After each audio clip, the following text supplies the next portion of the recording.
They found his partner frozen solid inside a locked cabin, just feet from a stack of firewood. But this was no accident. According to the Fort Reliance Trading Post ledger from 1841, what Elias Thorne built next was mocked as ridiculous, but it ended up saving countless lives. Before we uncover the secret of his impossible hearth, you must understand the tragic mistake that forced him to invent it. It is a lesson in survival you cannot afford to miss. Bitter cold seeped through the log chinking of Elias Thorne's cabin in the high country of the Colorado Rockies. He had to re-caulk the northern wall before the true deep winter set in. The coming blizzard, what the Ute called the Widowmaker, would test every seam and every prayer. If he failed to secure his shelter, the relentless wind would steal the warmth from his bones as he slept. His partner, Silas Croft, was already outside, splitting the last of the dry pine they had felled in September. The rhythmic thud of the axe was a steady heartbeat in the crisp morning air. It was late October of 1841, and the mountains were already wearing their winter coat of snow. Elias watched his friend for a moment. Silas was older by a decade, his shoulders broad and his beard thick with gray. He worked with an economy of motion learned over 15 seasons in the high lonesome. "That should be the last of it," Silas said, entering the cabin and stamping snow from his boots. "Enough to get us through a week of storm. Easy." "I am heading up to the North Ridge line," Elias replied, pulling on his heavy wool coat. "Check the marten traps one last time before the snows get too deep to travel." The Trading Post ledger shows a standing order from a St. Louis furrier for prime marten pelts, a contract worth more than all their beaver plues combined. Silas nodded, his breath pluming in the cabin's chill. "Don't get caught out. The sky has that brittle look." Elias grabbed his rifle and Possible's bag. The goal was simple, a quick 5-mile loop that should take him no more than 6 hours. But the mountain had other plans. What he didn't know was that this would be the last time he would see his partner alive. Elias had been gone only 2 hours when the first flakes began to fall, not the gentle drifters of a common snowfall, but hard, stinging pellets driven by a rising wind. According to records kept by the U.S. Army at Fort Garland, the storm that hit the San Juan Mountains that week was an anomaly, a polar vortex that dropped temperatures by 40 degrees in less than 3 hours. Elias found himself in a total whiteout. He had no choice but to dig in. He found a rocky overhang and built a hasty shelter of snow and pine boughs. For 2 days the storm raged. He rationed his small supply of jerky and hardtack, his world reduced to a tiny cold pocket of survival. Elias later described the experience in a letter to his sister, a document now held in the Colorado State Archives.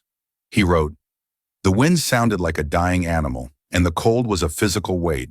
I thought of Silas, safe in the cabin, and knew my only job was to hold on. When the storm finally broke on the third morning, the landscape was unrecognizable, buried under 4 feet of fresh powder. The 5-mile journey back to the cabin took him an entire day of grueling effort, his snowshoes sinking deep with every step.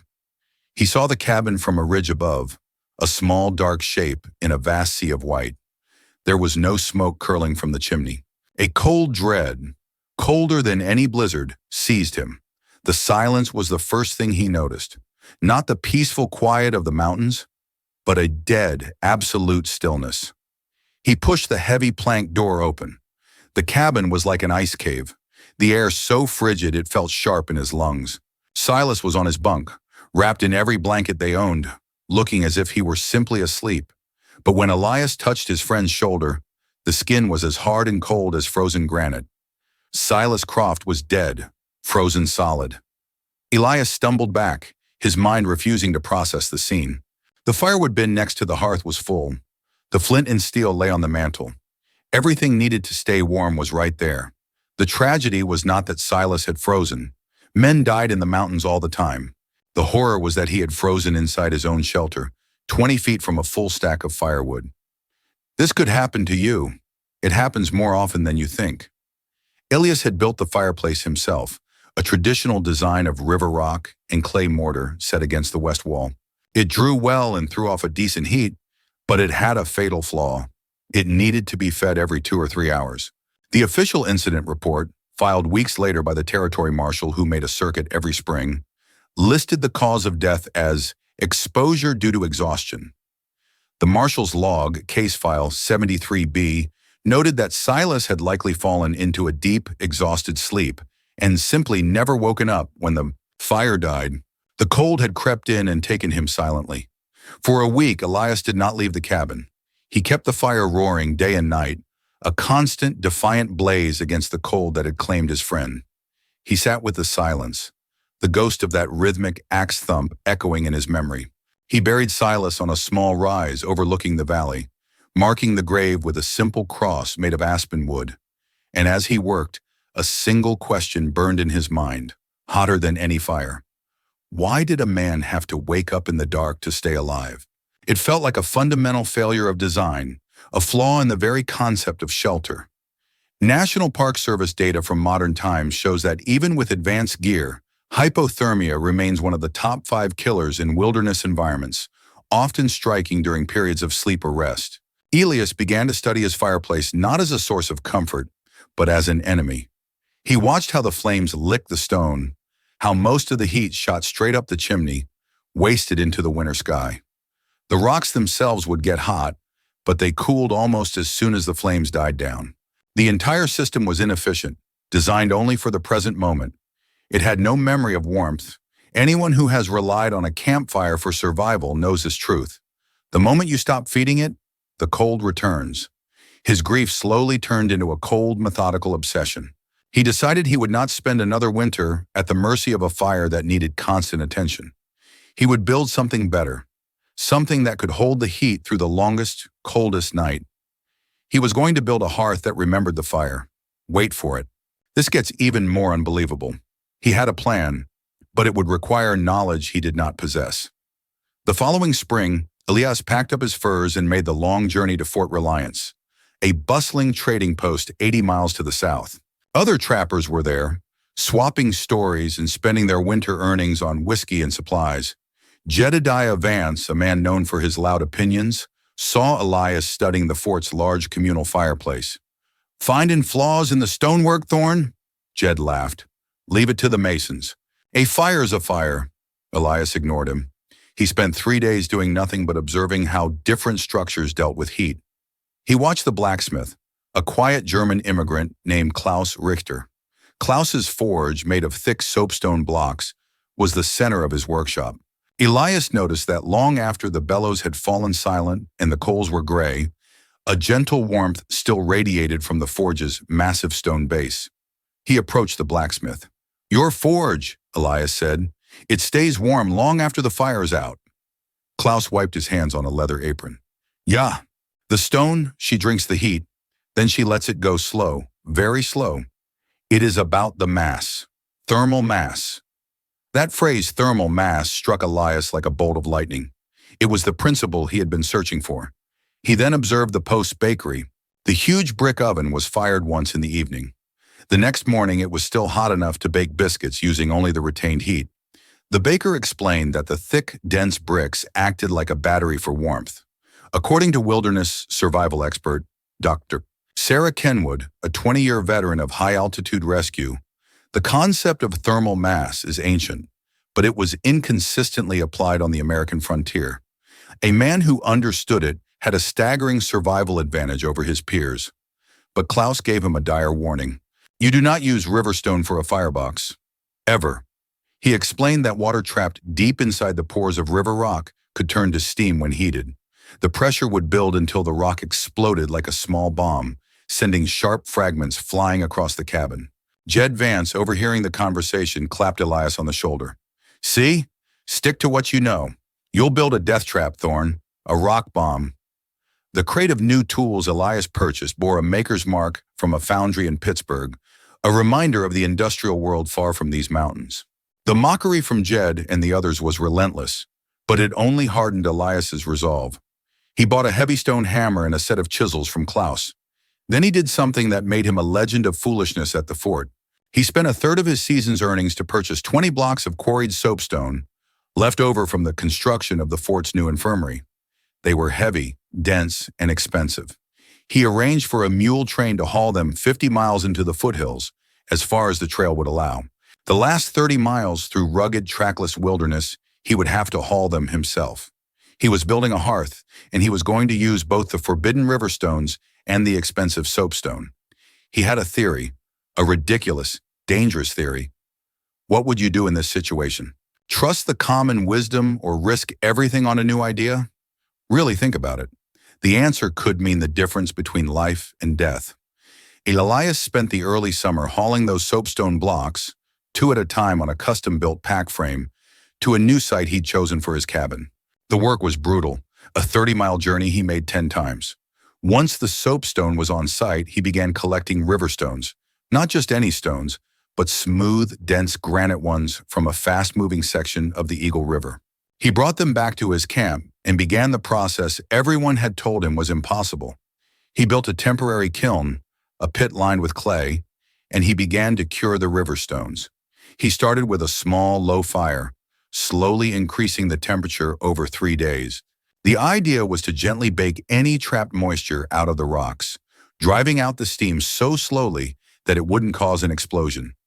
Several rocks did crack with a sharp report, proving the danger was real, but most held firm. After a week of careful heating and cooling, he had a pile of 36 cured granite stones. He built his new cabin, but he left the center of the floor open. He excavated a shallow circular pit, 6 feet in diameter and 2 feet deep. This was where his ridiculous hearth would go. He laid a 6-inch base of packed sand for drainage, followed by a thick layer of insulating clay he had sourced from a nearby creek bed. On top of this base, he began to build. The inner wall of his hearth, the part that would hold the fire, was built from the expensive soapstone. Soapstone was known for its incredible ability to absorb and radiate heat. This inner ring was about 3 feet across, but the real innovation was what came next. He built a second outer wall of the cured river stones, leaving a 4-inch gap between the inner and outer walls. He then filled this gap with sand. The final structure was a massive, circular stone hearth, almost 5 feet across, sitting directly in the center of his cabin. It had no chimney. Instead, he engineered a clever smoke hood made of clay-daubed logs that would funnel smoke up to a simple hole in the roof, a hole he could cap in bad weather. Jed Vance and another trapper, Caleb Finch, passed by in late August while checking their own lines. They stood in the doorway and stared. "My God, Thorne," Jed said, shaking his head. "You spent your whole summer building a stone donut. It is the most ridiculous thing I've ever seen. You'll burn the place down or die from the smoke." Caleb was quieter, but just as skeptical. "All that work, Elias? A simple fireplace against the wall takes a week." Elias just nodded. "Winter will be the judge." His land deed, filed at the territorial office, carried an old stamp marking his claim. That small piece of paper felt like the only official thing in a world of harsh opinion. The structure was complete. Now came the real test, one that would either prove him a genius or a fool. He knew that the first fire would be the most dangerous moment of his life. The first test took place on a cool evening in September. Elias arranged a small pile of kindling and wood inside the soapstone ring and struck his flint. The flames caught, and he sat back, watching and listening, his hand never far from a bucket of water. He fed the fire steadily for 4 hours, bringing the core of the hearth up to temperature. The soapstone began to glow with a deep inner heat. The outer ring of granite river stones grew warm, then hot to the touch. The sand between the walls became a massive, slow-release battery of stored thermal energy. By 10 o'clock, he let the fire burn down to a bed of glowing coals. He didn't bank them. He simply let them be. The cabin was filled with a profound, radiant warmth, a heat that felt entirely different from a normal fire. It wasn't a scorching heat from one direction, but a gentle, pervasive warmth that came from the very center of the room. He went to sleep. He woke only once in the night, not from cold, but from the sheer novelty of the silence.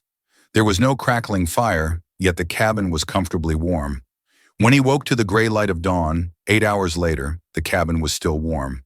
Not hot, but easily 40 degrees warmer than the freezing air outside. He placed his hand on the outer stones. They were still radiating a pleasant heat. He had slept through an entire night without tending the fire. He had done it. According to the historical journal of a traveling missionary who visited Elias 2 years later, the man's cabin was kept remarkably warm by a central stone hearth of his own design. It held the heat of one evening's fire until the next day, a marvel of frontier engineering. What do you think will happen? Drop your prediction below. The real proof would not come from a calm September night, but from the heart of a winter blizzard. That validation arrived in January of 1842. A storm, even more brutal than the one that had taken Silas, descended upon the mountains.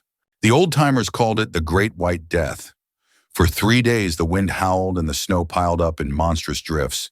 It was the kind of storm that killed livestock in their barns and trapped men in their cabins. It was the kind of storm that Jed Vance and Caleb Finch were caught in.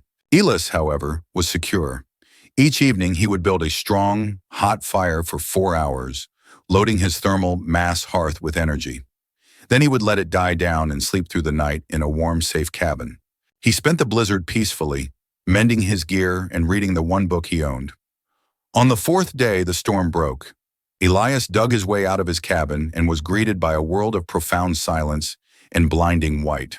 He was strapping on his snowshoes when he saw a figure stumbling across the clearing. It was Caleb Finch, his face caked with ice, his body shivering violently. "Elias," Caleb stammered through chattering teeth. "Jed, he is in a bad way." Elias grabbed a medical kit and followed Caleb back to his cabin, a mile away. The scene inside was grim. Their cabin was frigid, the fire in their traditional hearth long dead. Jed Vance was huddled under a pile of furs, his breathing shallow, his skin a pale, waxy color. He was deep in the grip of hypothermia. They had run out of dry, accessible firewood on the 2nd day and had been unable to keep their inefficient fireplace going. They had spent the last 36 hours slowly freezing. Elias and Caleb worked for hours, using their own body heat and forcing warm broth down Jed's throat. Slowly, agonizingly, they brought him back from the edge. When Jed was finally stable and sleeping, Caleb looked at Elias, his eyes full of a new understanding. "I almost froze to death," he said, his voice hoarse. 50 feet from a forest of trees. We couldn't keep the fire going. It just ate wood and gave us nothing back." The next day, Caleb walked back to Elias's cabin with him. He stood in the middle of the warm room, staring at the circular stone hearth. He walked around it, touched the stones, felt the gentle, persistent heat still radiating from the previous night's fire. The Trading Post ledger from the following summer shows a purchase entry for Caleb Finch, for 1 stone hammer and a set of chisels. He didn't need to say a word. The ridiculous stone donut had done what his own common-sense fireplace could not. It had held the memory of the fire. Word of what happened to Jed and Caleb and how Elias's hearth had performed spread through the small community of mountain men. The mockery turned to curiosity and then to respect. That summer, Caleb Finch built his own hearth, with Elias advising him on how to properly cure the stones and lay the base. The year after that, 2 more families of new settlers built them. They called them Thorne hearths. The design was simple enough that anyone could build it with local materials, and it fundamentally changed the equation of winter survival. It consumed less wood, provided more consistent heat, and eliminated the need to wake in the cold and dark. It solved the very problem that had killed Silas Croft. Elias Thorne lived in that cabin for another 20 years. He never sought fame or fortune for his invention. For him, it was always a personal solution born from a personal tragedy. But the legacy of his ridiculous hearthstones spread far beyond his valley. Travelers and settlers carried the idea with them, adapting it, changing it, but always keeping the core principle of thermal mass. An unknown number of lives were saved, not by a dramatic rescue, but by the quiet, steady warmth of a well-built hearth on a cold winter's night. Benjamin Wade froze to death 20 feet from stacked firewood because he could not wake to feed his fire. Elias Thorne built a system that made waking unnecessary. It was a legacy carved not in monuments, but built into the foundations of countless cabins across the frontier. A quiet testament to a man who refused to let his friend's death be meaningless.